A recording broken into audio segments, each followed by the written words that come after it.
Oke, mengenai metode asesmen tes psikologi dan life record, maka yang pertama kali harus kita ketahui itu adalah apa sih tes psikologi? Nah, jadi dalam dunia psikologi, tes psikologi itu pertama kali diungkapkan oleh Kettle, yang dimana itu sebagai salah satu cara dalam bidang psikologis untuk mengetahui seperti apa karakter, bakat, kecerdasan, serta kepribadian seseorang. Kemudian, salah satu tokoh juga, yakni Anastasi, itu menjelaskan bahwa sebuah tes itu merupakan gambaran sampel perilaku seseorang dalam suatu bidang tertentu. Kemudian, tes psikologi yang dirancang oleh para ahli tes dapat menjadi alat untuk memprediksi atau mengukur gambaran umum dari semua perilaku seseorang. Lalu, definisi tes psikologi yang dipresentasikan oleh Cronbach yaitu sebagai berikut. Yang pertama, itu metode atau prosedur yang ada di dalam tes psikologi, yakni sebuah pengukuran kinerja. Kemudian yang kedua, itu pengukuran dilakukan secara sistematis, yakni beberapa aturan diikuti secara teratur dan konsisten, atau tidak acak. Kemudian yang ketiga, itu merupakan suatu cara sistematis untuk memberikan pengamatan terhadap perilaku individu. Kemudian yang keempat, tingkah laku yang ditunjukkan dapat berupa gambaran tingkah laku yang terlihat dalam pengamatan atau dalam suatu gejala. Misalnya, seorang individu diamati melalui hasil pemikirannya dalam memecahkan sebuah tes psikologis dan bukan dilihat dari kerutan di dahinya atau ketenangan dan ketakutannya terhadap masalah yang akan datang. Kemudian yang kelima, deskripsi itu disajikan dalam skala numerik atau kategori standar. Kemudian yang keenam, perilaku orang yang diuji atau diukur itu dapat disimpulkan dari skala numerik atau kategori standar. Jadi, dari perhitungan skala itu tadi, disitulah kita baru bisa menginterpretasikan atau menyimpulkan karakter orang itu tadi, atau bakat atau kecerdasan serta kepribadian orang. Kemudian, ada juga syarat tes psikologi yang baik. Nah, apa aja sih syarat-syaratnya? Yang pertama itu tes psikologinya itu valid. Kemudian yang kedua, reliabilitas. Itu supaya tes itu atau skalanya itu bisa digunakan di kemudian hari. Kemudian terstandarisasikan, kemudian objektif, kemudian diskriminatif, kemudian komprehensif, dan juga mudah digunakan. Selanjutnya, jenis-jenis tes psikologi. Yang pertama ada tes intelijensi, yaitu tes yang ditujukan untuk mengetahui intelijensi seseorang dan juga mengetahui seberapa besar nilai kemampuan seseorang secara umum.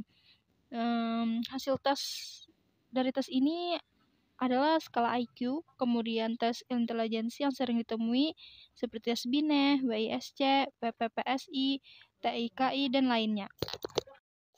Kemudian tes minat dan bakat. Tes minat dan bakat ini merupakan unsur tes yang berbeda namun memiliki tujuan utama yang sama. Tes minat ini merupakan tes psikologi yang fokus dalam mengetahui atau mengungkapkan penilaian yang akan memproyeksikan minatnya.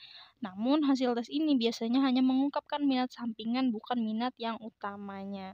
Kemudian tes bakat ini merupakan media pencarian dari kemampuan alami dari seseorang pada bidang-bidang tertentu. Tes minat bakat, beberapa di antaranya seperti DAT, VACT, atau Holland, dan lainnya. Kemudian ada tes kepribadian, yaitu bertujuan untuk mengetahui kecenderungan tertentu yang mengarah ke keadaan kepribadian seseorang. Dalam artian untuk mengetahui ciri khusus kepribadian seseorang, semisal kelompok kepribadian antar introvert dengan extrovert. Kemudian yang keempat ada skala psikologi, merupakan alat ukur yang dibuat dengan tujuan untuk mengetahui atau mengungkapkan skala sikap tertentu pada seseorang.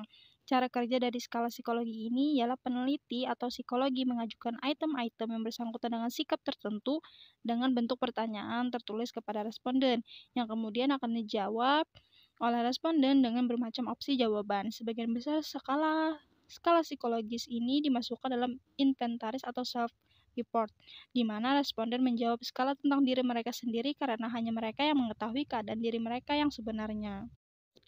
Kemudian, tujuan penggunaan tes psikologi.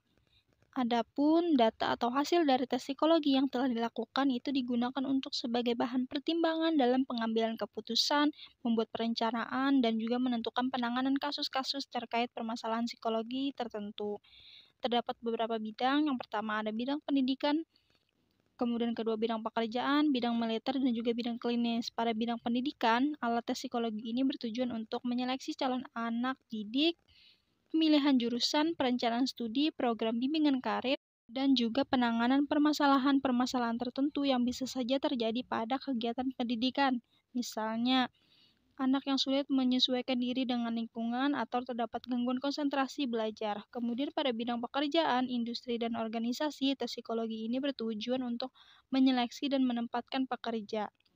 Mutasi maupun juga promosi pekerja, kemudian perencanaan pelaksanaan kegiatan pelatihan bagi pekerja, memprediksi keberhasilan kerja pekerja, perencanaan karir pekerja, dan juga untuk menangani permasalahan-permasalahan tertentu yang bisa saja terjadi di dunia kerja.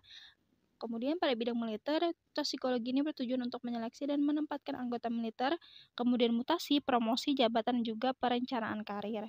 Dan yang terakhir untuk menangani permasalahan tertentu yang bisa saja terjadi di militer. Sedangkan pada bidang klinis, tes psikologi ini bertujuan untuk mendiagnosis, prognosis, treatment, dan juga mendeteksi perkembangan proses penyembuhan klien. Berikut beberapa tujuan penggunaan tes psikologi dalam berbagai bidang. Bidang pertama adalah bidang klinis. Tujuannya adalah yang pertama diagnosis, yang kedua prognosis, yang ketiga ada treatment, dan yang keempat adalah mendeteksi perkembangan proses penyembuhan klien. Bidang yang kedua adalah bidang industri dan organisasi. Tujuan yang pertama adalah seleksi dan penempatan karyawan, yang kedua adalah mutasi dan promosi, yang ketiga adalah perencanaan dan pelaksanaan pelatihan, dan yang keempat adalah memprediksi keberhasilan kerja, perencanaan karir, serta menangani permasalahan psikologis tertentu. Tujuan dalam bidang yang ketiga adalah bidang pendidikan. Yang pertama adalah seleksi calon anak didik, yang kedua adalah pemilihan jurusan, yang ketiga adalah perencanaan studi, yang keempat adalah program bimbingan karir, dan yang kelima adalah penanganan permasalahan psikologis tertentu. Sebelumnya telah dijelaskan mengenai tujuan penggunaan tes psikologi. Terdapat beberapa aspek atau bidang. Sebelumnya kan dijelaskan mengenai bidang pendidikan, bidang klinis, bidang industri dan organisasi. Nah, sekarang saya akan menjelaskan tujuan penggunaan tes psikologi berdasarkan bidang militer. Nah, jadi dalam bidang militer, tes psikologi itu berguna sebagai alat seleksi dan penempatan, yang kedua sebagai alat mutasi dan promosi, dan yang ketiga sebagai alat untuk menangani kasus atau permasalahan psikologis tertentu yang ada pada bidang militer. Selanjutnya, kelemahan tes psikologi. Kelemahan tes psikologi ini terbagi juga menjadi beberapa aspek. Yang pertama, berdasarkan penelitian. Yang kedua, dari apa yang diuji. Yang ketiga, berdasarkan sumbernya, meliputi kondisi dan tempat. Dan yang keempat, berasal dari penguji. Nah, di sini saya akan menjelaskan kelemahan tes psikologi berdasarkan penelitian. Yang pertama, apakah hasil tes psikologi dapat memberikan informasi tentang status orang yang diuji secara lengkap dan sempurna? Nah, jadi hasil tes psikologi itu belum tentu memberikan informasi tentang status orang yang diuji itu secara lengkap dan sempurna. Karena tes psikologi hanya mengukur dan mendeteksi melalui pola perilaku saja. Yang kedua, apakah tes psikologi cocok untuk semua orang? Jadi tes psikologi itu tidak mesti cocok untuk semua orang atau untuk semua tema. Karena tes akan disesuaikan dengan tema atau hal yang ingin diketahui. Oleh karena itu, terdapat uji validitas, reliabilitas, dan standarisasinya dalam melihat kesesuaian tema. Yang ketiga, apakah tidak masalah jika orang mendapat nilai akhir atau skor yang sama? Dan apakah hasil dari masing-masing tes itu hasilnya akan selalu sama? Nah, jadi hasil dari beberapa tes itu tidak harus sama, namun jarak perbedaan dengan hasil beberapa tes tersebut tidak jauh. Jadi masih dalam kriteria yang sama atau mendekati. Yang keempat, kelemahan tes psikologi berdasarkan penelitian ini cenderung biasanya itu atau akan muncul tingginya subjektivitas penguji dalam melakukan tes psikologi penelitian.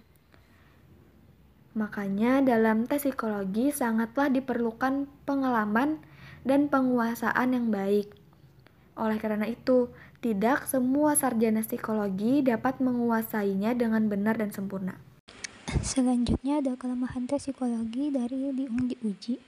Apakah hasil psikologi bervariasi? Kemudian dapat dijawab bisa, karena hasil psikotes bisa banyak tergantung pada keadaan jasmani dan rohani orang tersebut.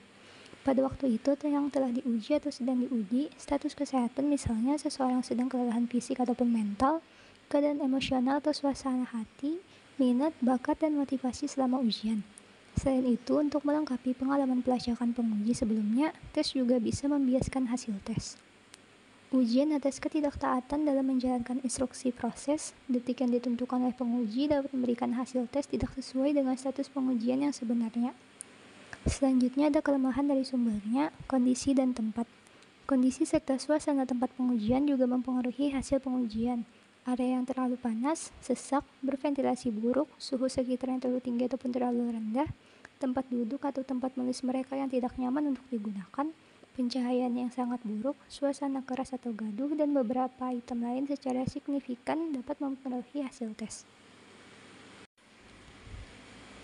Kemudian ada kelemahan yang berasal dari penguji itu sendiri.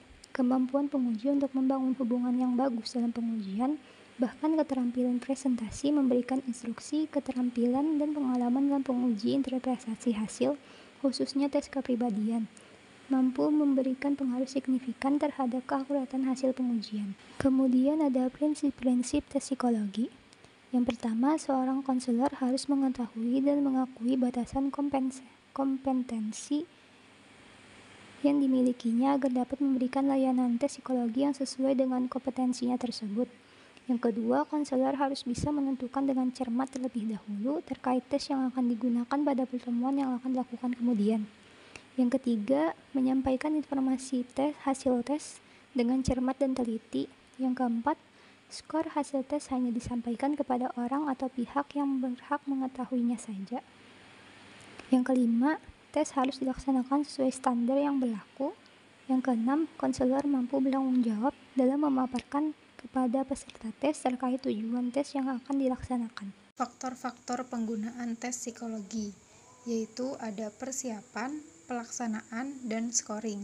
Selain itu, terdapat yang pertama, pengalaman yang dimiliki sebelumnya dalam melakukan tes. Yang kedua, motivasi yang dimiliki dalam melakukan tes. Yang ketiga, hubungan yang dimiliki dengan penguji. Yang keempat, adanya tekanan yang berlebihan dari hal-hal tertentu.